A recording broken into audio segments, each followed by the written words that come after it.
Alléluia. Prenons place. Je suis content que tu sois là ce soir parce que j'ai une bonne nouvelle pour toi. J'ai une très bonne nouvelle pour toi. Alléluia. Amen.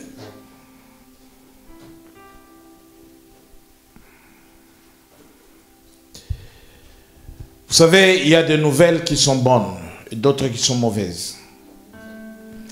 Il y a des nouvelles qui nous réjouissent, qui nous donnent la joie.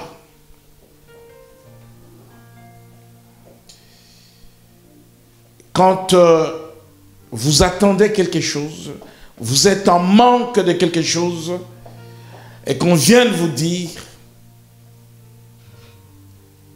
qu'on vient vous annoncer une bonne nouvelle, vous vous dites certainement, j'ai la réponse à mes questions, ou j'ai la solution à mes problèmes. Vous savez, à chaque fois que vous écoutez la parole de Dieu, dites-vous que Dieu a une bonne nouvelle qu'il voudrait vous annoncer. Alléluia. Voilà pourquoi lorsque nous parlons de l'évangile, nous parlons de la bonne nouvelle du royaume de Dieu. Dieu est bon. Dieu est miséricordieux. Vous savez, je n'ai pas de mots pour définir l'amour de Dieu.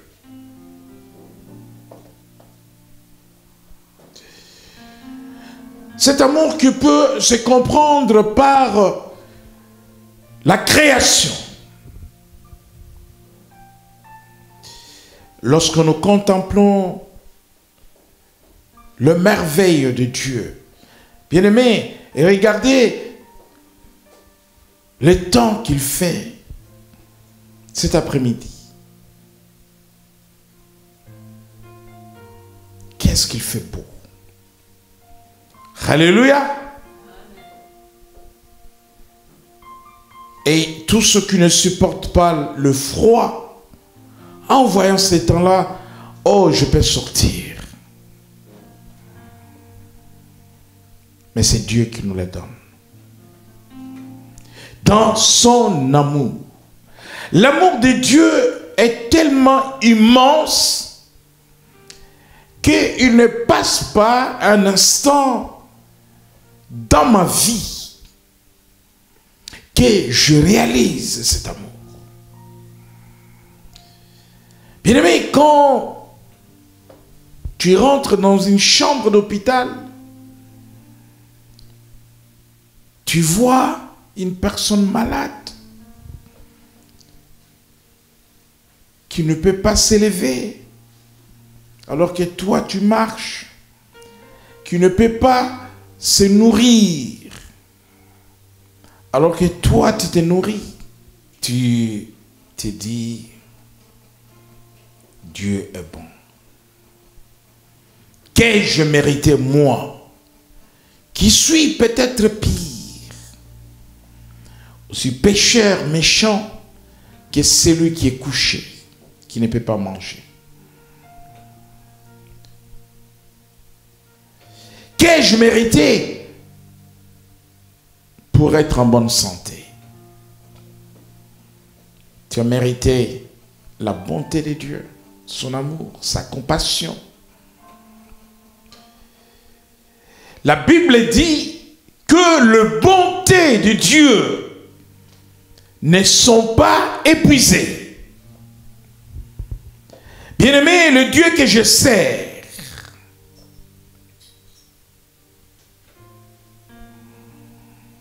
est juste. Le Dieu que je sers a une pensée pour tous, pour le bien-être de l'homme qu'il a créé.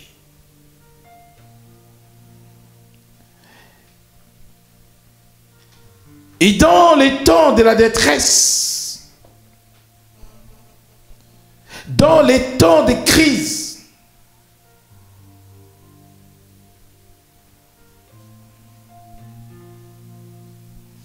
être malade, c'est traverser un temps de crise. Perdre l'emploi, c'est traverser un temps de crise. Les difficultés conjugales, c'est traverser un temps de crise. Quelle que soit la nature de la crise que tu traverses, laisse-moi te dire que Dieu voit ta souffrance. Dieu y pense. Et il pense de sortir de là. Et il pense te donner la joie et la paix. Si le diable, par l'entremise des problèmes, t'a ôté la paix, t'a ôté la joie, Dieu va te rendre cela. Et j'ai compris une chose, bien-aimé, au regard des Écritures saintes, au regard de sa parole, qu'il est aussi le Dieu de la deuxième chance. Le Dieu de la deuxième chance. Lorsque tu as raté ton premier cap, lorsque tu as loupé toutes tes premières opportunités,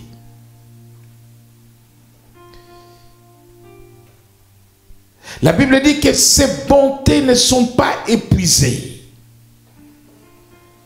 Personne ne pourra arrêter la liste de bénéficiaires de la grâce de Dieu. Cette liste est longue, elle est ouverte. Il y a toujours des noms qui s'ajoutent. Des noms qui s'ajoutent. Des noms qui s'ajoutent. Une liste illimitée, indéfinie. Il y a une place pour toi sur cette liste. Hier, c'était Brigitte. Aujourd'hui, c'est Marie. Demain, c'est Pierrette. André. Et tout à l'heure, ce sera toi. Le Dieu de la deuxième chance. C'est le thème de ce message. La deuxième chance. La vie est faite de ratés. La vie est faite des échecs. Dans un premier moment, tu es passé à côté. Dans un premier moment, tu as échoué.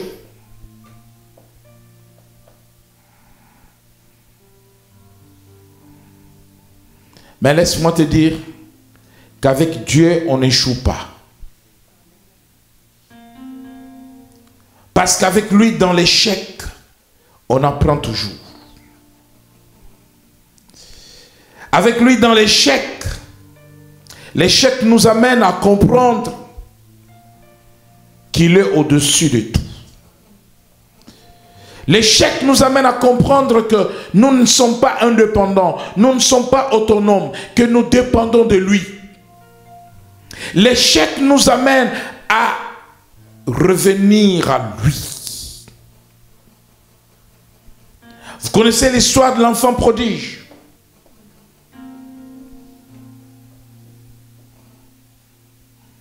Et il est parti au moment où son père ne voulait pas le laisser partir. Certes que son père avait du chagrin dans le cœur. Mais il fallait qu'il dépense tout l'argent de son père, qu'il gaspille tout, qu'il échoue, qu'il souffre. La Bible dit que c'est dans la souffrance dans la misère. Non, la souffrance nous fait réfléchir. La souffrance nous rend petits pour que Dieu soit grand. Dieu permet des temps de crise dans nos vies. La Bible dit qu'à chaque fois qu'Israël était oppressé par ses voisins, alors que le peuple était dans le péché, c'est sous l'oppression, soit des Mandianites ou des Philistins, que le peuple revenait à Dieu. L'enfant prodige est revenu à la maison de son père, tout simplement parce qu'il n'avait rien, rien à manger, pas de vêtements, pas de nourriture. Voilà pourquoi Dieu permet certaines situations, certaines crises dans nos vies, parce que lui est celui d'où nous viendra le secours. D'où me viendra le secours? De la montagne de l'Éternel. Mais lorsque nous échouons, lorsque nous perdons, l'échec n'est pas la fin de toute chose pour un enfant de Dieu. L'échec est le début et le commencement de nouvelles choses. L'échec est le début et le commencement de la réussite dans la vie d'un enfant de Dieu. Alléluia. Quand tu échoues, sache que la réussite est à la porte de ta vie. Le Dieu de la deuxième chance.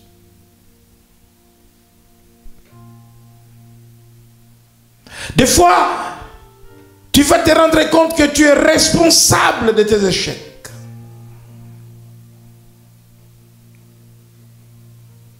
Et quand c'est Satan qui te rappelle ces choses, il te les dira avec beaucoup de moquerie. Tu as vu? Tu as tellement fait de bêtises, maintenant tu payes.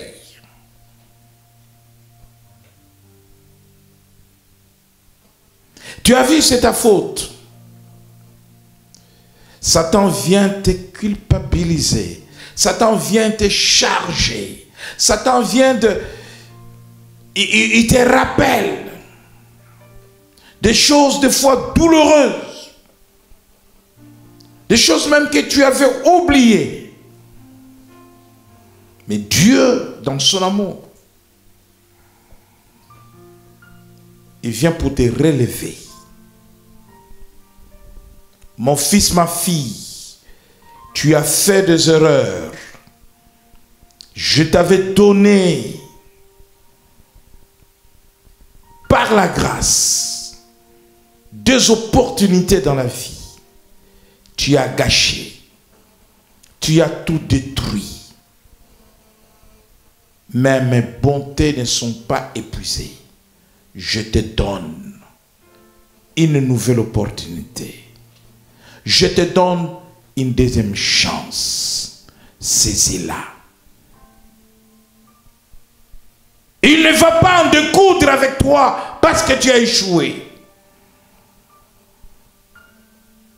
C'est l'humain qui te dira, non, non, non, non, non, je t'avais aidé une fois, ça suffit. Non, je ne vais plus te voir. Tu as fait des bêtises, c'est ton problème.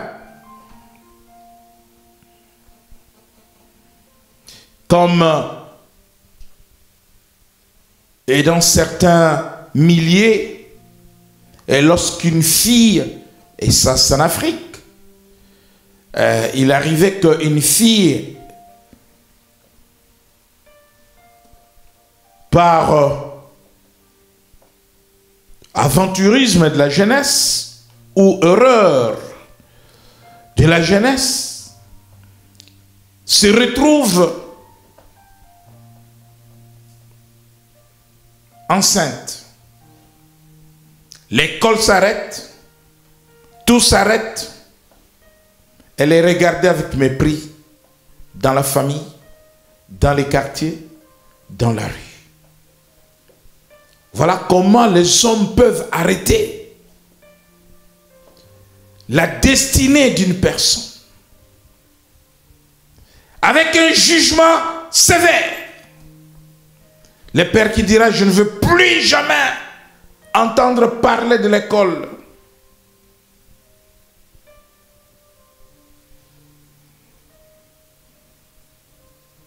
Et jamais il va sortir son argent pour donner à sa fille une deuxième chance. Ça, c'est l'humain, avec un jugement sévère. C'est fini pour toi. Et dans certaines communautés, ces filles communément appelées filles mères étaient regardées avec mépris. Fin de la scolarité, les chances, même maigres, amoindries pour le mariage, c'est comme ça qu'on les regardait. Mais Dieu n'a jamais regardé une personne comme cela. Dieu pense que tu as encore des choses à prouver. Dieu pense que tu as de la valeur. Dieu pense que tu peux te relever et continuer ton chemin. Voilà comment le Dieu de la deuxième chance, quand il vient, alors que tu es par terre, il te dit: mon fils, ma fille, tout est possible à celui qui croit. Il te dit: mon fils, ma fille, moi je viens te relever. Il te dit: il n'y a pas de fatalité. Et le diable te dira: c'est fatal. C'est-à-dire, toi, tu es fini. Tu n'as plus d'avenir. Le mariage pour toi, n'en parlons même pas. Non, toi. Le travail pour toi, non. Ta carrière, non, tout s'est arrêté. Mais le Dieu que je sers, tu as échoué une fois, 2 fois, même 3 fois, mais lui, il finit par te relever, te donne encore une chance, sur la base de son pardon. L'homme a du mal à pardonner. Le pardon est l'expression de l'amour. Voilà pourquoi la Bible dit que Dieu a tant aimé le monde. Il a donné son Fils unique afin que quiconque croit ne périsse point, mais qu'il ait la vie éternelle. Et quand les hommes ont crucifié Christ, ils l'ont insulté, ils l'ont battu. Christ a dit: Père, pardonne-les. Pourquoi? Parce que Christ nous a aimés. Et donc c'est sur la base de son pardon qu'il te reprend tel que tu es, qu'il enlève ton iniquité, qu'il efface tes péchés. Non seulement qu'il efface, mais il oublie. Ce qui compte pour lui, c'est ton présent et ton futur. Nous lisons la parole de Dieu dans le livre de Luc au chapitre 13. Luc chapitre 13, verset 6.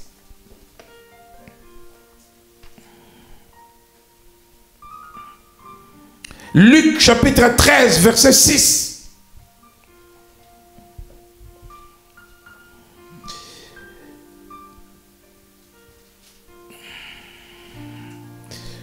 Frère Patience, est-ce que tu peux lire le verset 6 de Luc jusqu'au verset 9?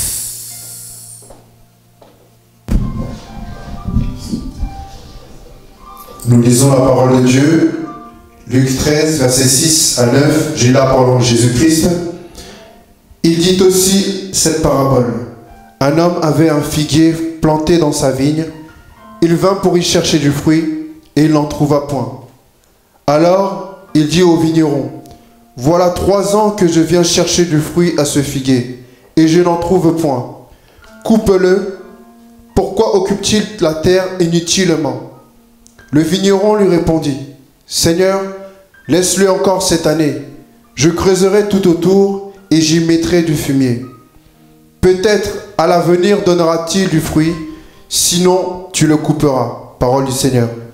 Alléluia. Le monde veut en finir avec toi. Ah, tu ne sers à rien. Ah, tu n'es pas productif. Le monde veut toujours quelqu'un qui apporte, qui donne. Vous savez, des fois même dans des familles, si tu ne travailles pas, tu n'apportes rien, tu n'es plus utile. Même tes propres parents, tes propres frères, ils vont te pousser dehors. Parce que tu occupes la maison pour rien, n'est-ce pas? Ici, la Bible dit, un homme avait un figuier planté dans sa vigne. Il vint pour y chercher des fruits et il n'en trouva point. Alors il dit au vigneron, voilà 3 ans que je viens chercher du fruit à ce figuier et je n'en trouve point. Coupe-les. Pourquoi occupe-t-il la terre inutilement?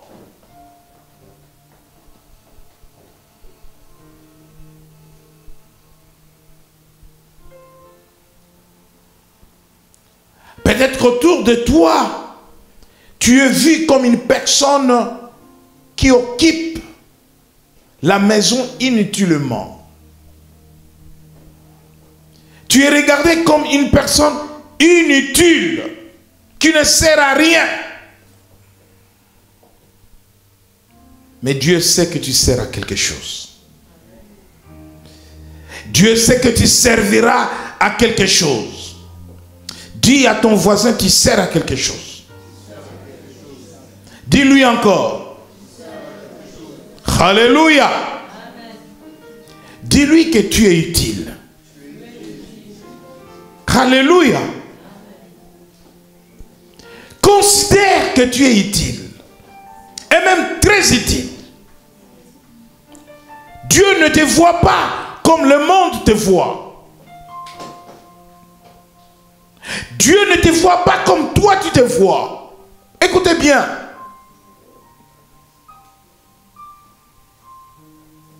Dieu appelle Gédéon vaillant héros. Mais Gédéon n'a pas accepté le nom que Dieu lui a collé. De vaillant héros. Il dit non, je suis faible, ma famille est la plus pauvre de Manassé et je suis le plus petit de la maison de mon père. Quel vaillant héros? Moi? Ah! Pauvre type. Voilà. Dieu voit en nous de valeur. Dieu nous regarde et il voit que nous sommes utiles, alors que le monde nous regarde comme inutiles. Alors que nous-mêmes, nous nous trouvons aussi inutiles. Et ici, cet homme dit, il faut couper ce figuier. Depuis 3 ans, pas de résultat. Quelqu'un est fatigué de toi. Même le matin, tu dis bonjour, tu ne réponds pas. Parce qu'il n'y a rien qui marche avec toi. Il n'y a rien qui avance avec toi. Quelqu'un est fatigué de te voir. Bonjour.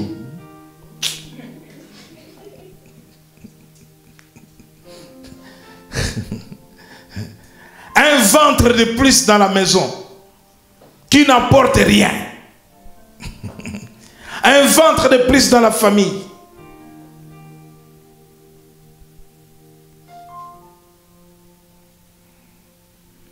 Tu es regardé comme un grand consommateur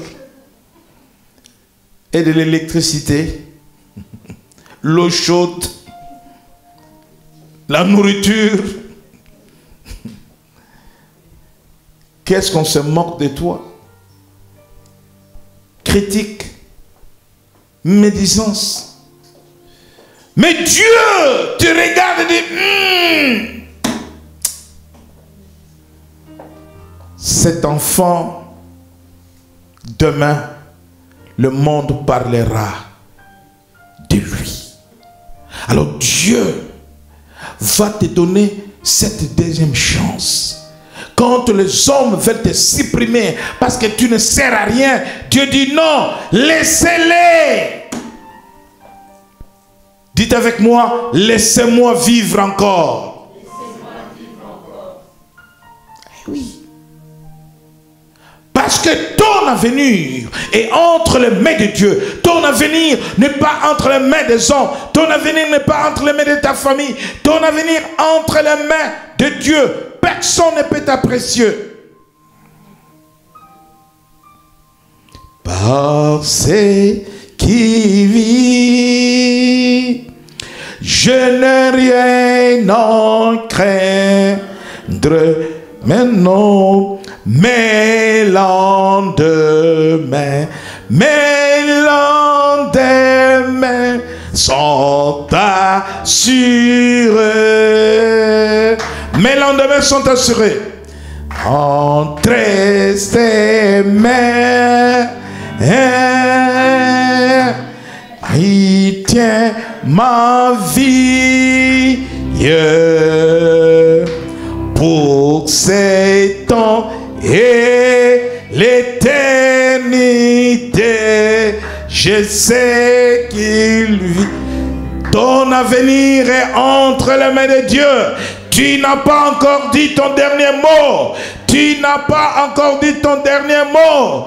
Que personne ne mette un point sur ta vie. Il n'y a qu'une virgule parce qu'il y a une suite sur ta vie. Que personne ne mette un point.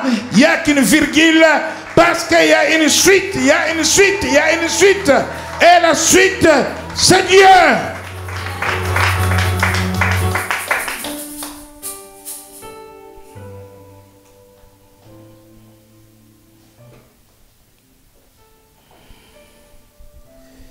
Mon grand frère est en train de célébrer ses 30 années du ministère pastoral en ce moment même. Il a invité 1000 personnes.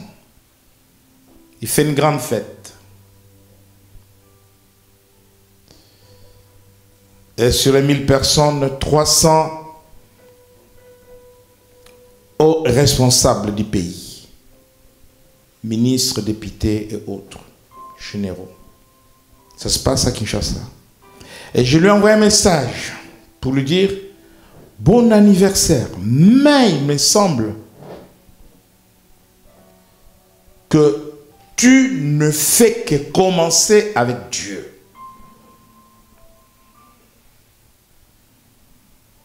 Alors, 30 ans, il tend vers la retraite.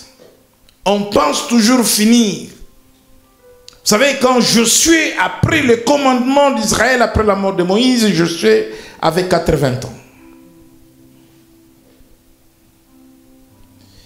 Le Dieu de la deuxième chance ne tient pas compte de ton retard dans la vie.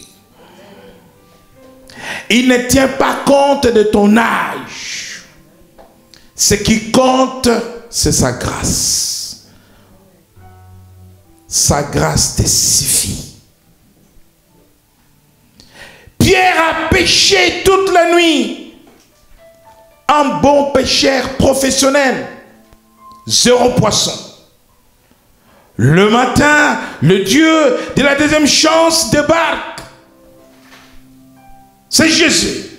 Pierre, jette encore. Le Dieu de la deuxième chance dit, Pierre, jette encore le filet. Vous savez qu'est-ce que Pierre fait? Il les regarde. Lui, en connaisseur, il sait que le poisson mange la nuit. Et on fait la pêche la nuit.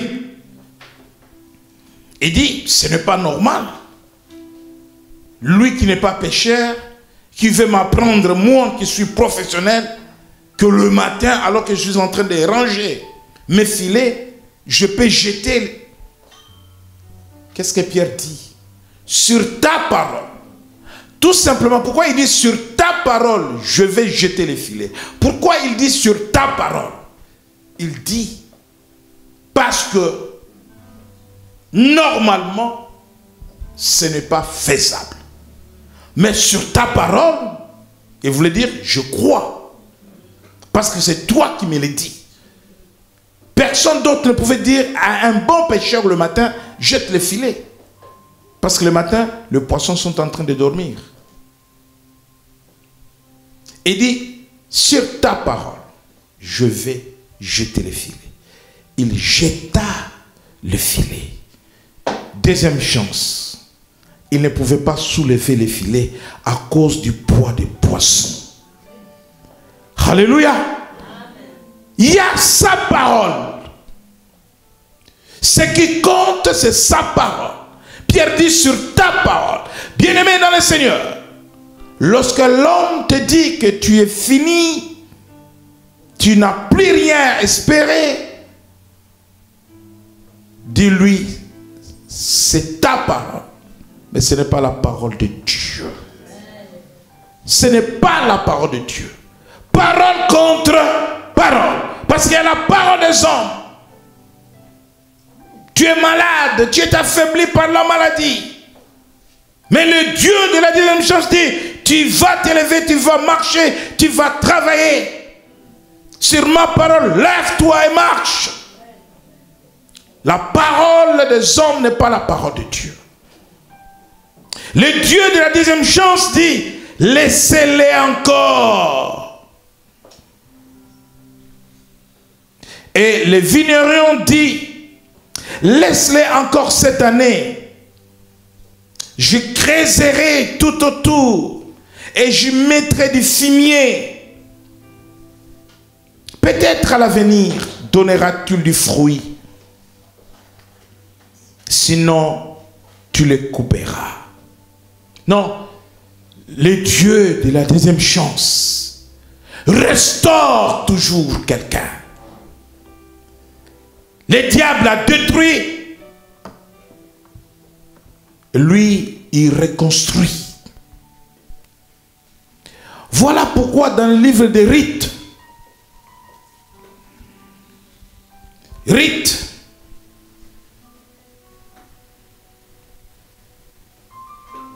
cette jeune fille moabite,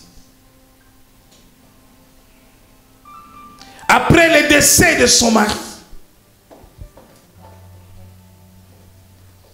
s'attache à sa belle-mère. J'encourage toujours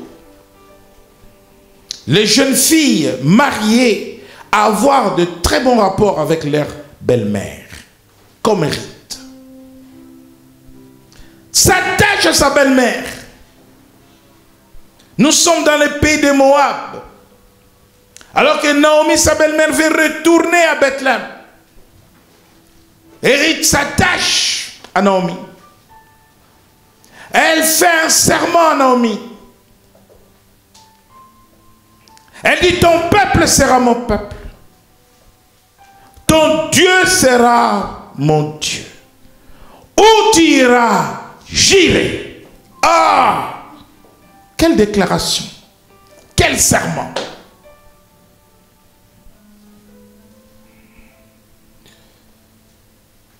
Elle avait la foi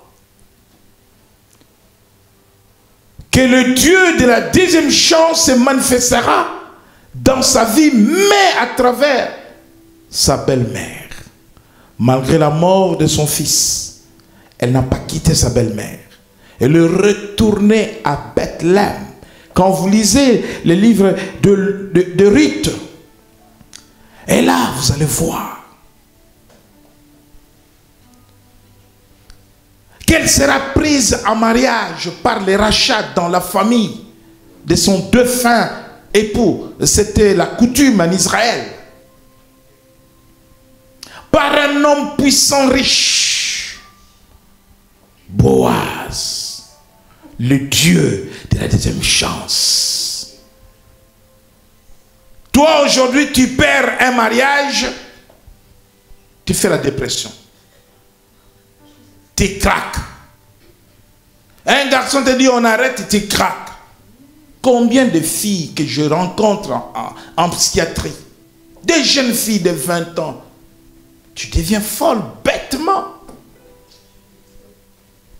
Bêtement.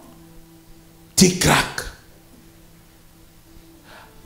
Peut-être que celui qui t'a rejeté n'était pas destiné à te rendre heureux. Dieu te délivre. Il y a des séparations qui sont des délivrances, les filles. Dieu va t'amener vers un homme qui va te rendre heureux. Mais toi, c'est le voyou, c'est l'aventurier qui te fait craquer. Tu ne dors pas, tu pleures la nuit, tu te retrouves, tu commences à prendre des médicaments. Parce que tu n'as pas sommeil somnifère.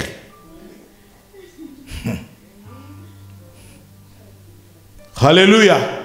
Non, tu es encore utile pour Dieu. Ne craque pas devant une détresse, devant un échec. Tu es bon. Parce que le Dieu de la deuxième chance, il est le Dieu de la deuxième chance. Rahab n'avait aucune réputation à Jéricho. Une femme prostituée. Vous savez qu'une prostituée, c'est une personne qui n'a aucune réputation dans le village.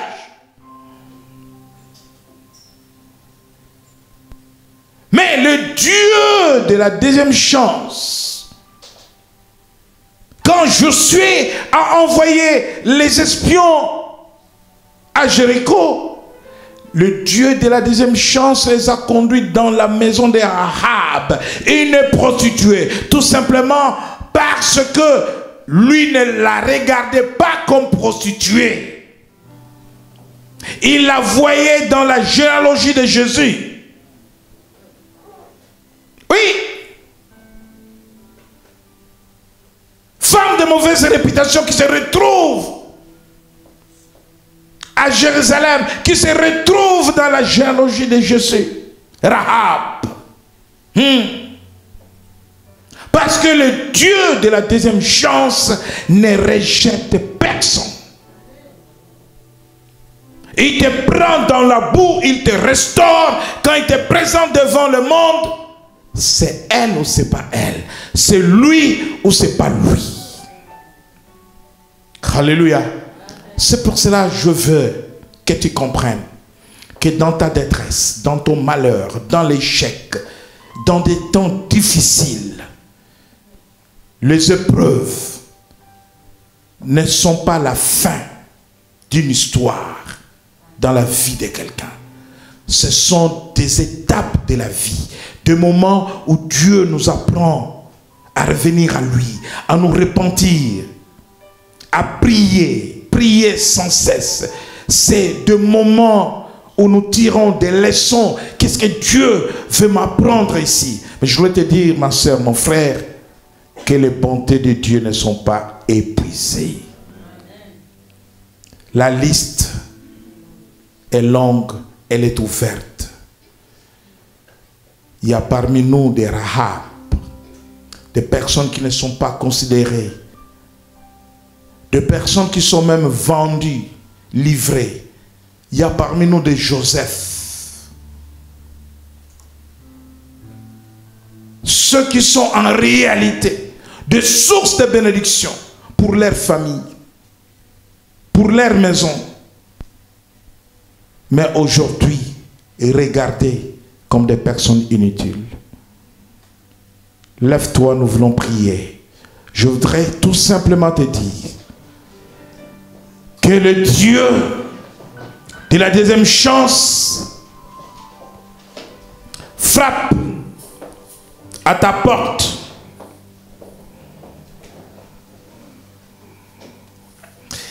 comme à Pierre, là où tu as perdu, il va te dire ce soir, va, recommence encore. Et cette fois, c'est sur ma parole. Alléluia.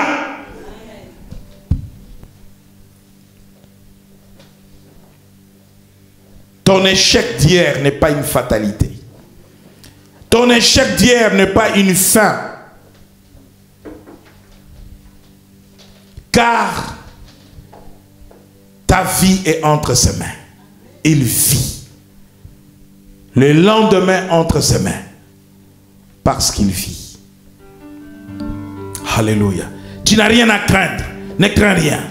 Il va se manifester ce soir. Que le Dieu de la deuxième chance se manifeste dans ta vie. Alléluia. À craindre, mais lendemain sont assurés entre ses mains. Il tient ma vie. Pour ce temps et l'éternité, je sais qu'il vit. Parce qu'il vit. Parce qu'il vit. Je n'ai rien à craindre. Mais non, mais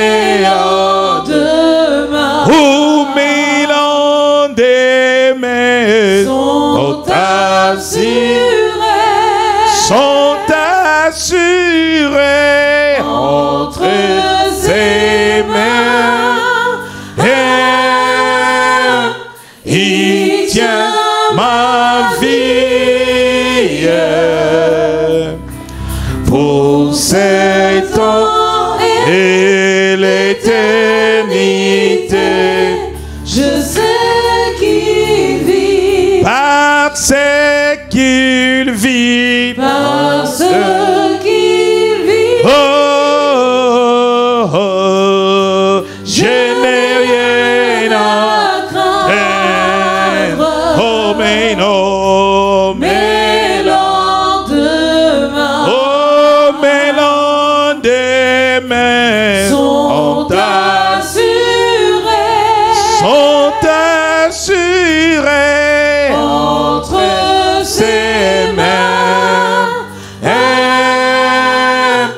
Il tient ma vie pour cet temps et l'éternité. Je sais qu'il vit. Je vais prier pour toi.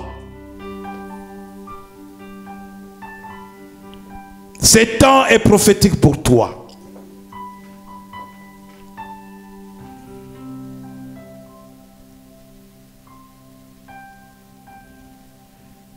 Tu vas rentrer dans une saison que j'appelle la saison de la récupération. Le Dieu de la deuxième chance va te rendre tout ce que le diable t'a volé. Le Dieu de la deuxième chance va se manifester dans ta vie. Tout ce qui s'est arrêté se met en marche au nom de Jésus. Dès ce soir, tout ce qui s'est arrêté dans ta vie se met en marche au nom de Jésus. Car ses bontés ne sont pas épuisées.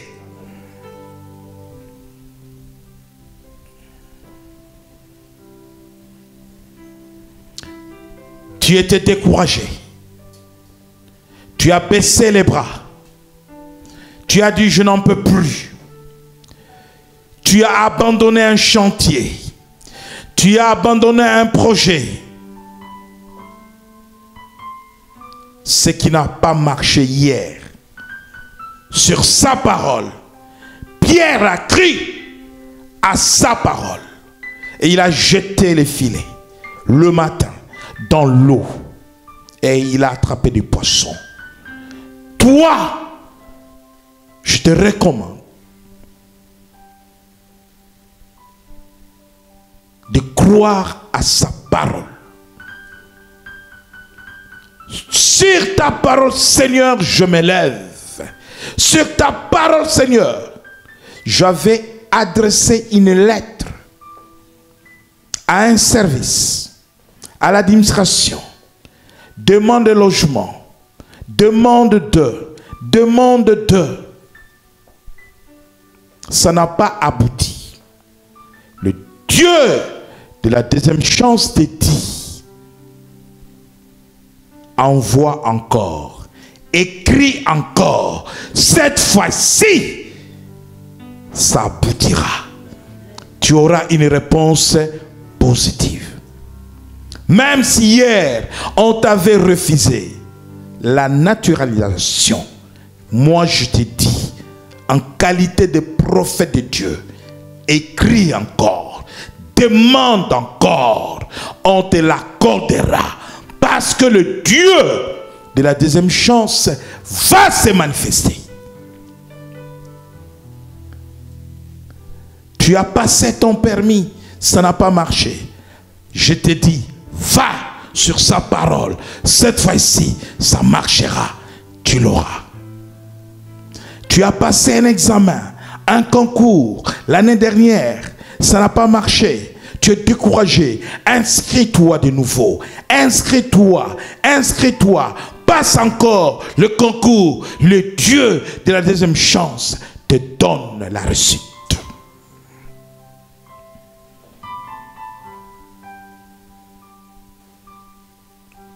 Quelque chose n'a pas marché. Tes fiançailles n'ont pas abouti. Ton mariage a été cassé. Le Dieu de la deuxième chance te relève comme Ruth. Il te rendra ta joie parfaite.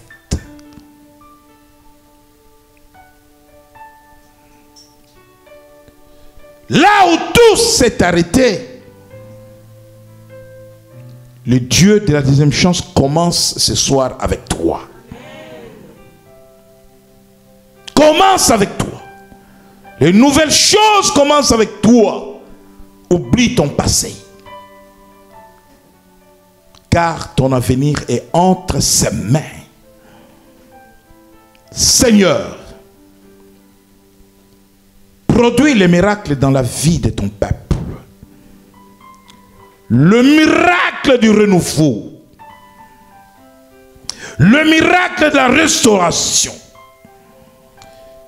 Le miracle de la récupération des choses perdues.